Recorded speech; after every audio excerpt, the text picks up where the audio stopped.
జై శ్రీరామ్. ఈరోజు నేను మీకు ఇడ్లీ పిండితో రొట్టె వేస్తున్నాను. వేసి నూలుపప్పు పెరుగు పచ్చడి చేస్తున్నానండి. చూస్తున్నారా, ఇడ్లీ పిండి అనమాట. అది ఇడ్లీ పిండితో నేను ఇప్పుడే తెచ్చిన ఇడ్లీ పిండి అండి. పోల్ రొట్టె వేసుకుంటే చాలా బాగుంటుంది అనమాట. ఈ ఇడ్లీ పిండితో చప్పగా కమ్మగా దానికి తోడు పెరుగు పచ్చడి చేసుకుంటే ఇంకా బాగుంటుంది.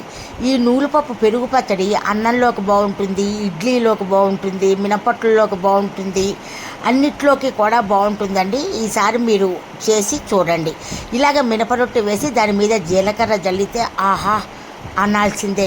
ఎలాంటి వాళ్ళైనా సరే అంత బాగుంటాయి, అంత నచ్చని వాళ్ళైనా అంత బాగుంటుందన్నమాట. ఇలా రొట్టె వేసి మీద మూత పెట్టుకున్నాం.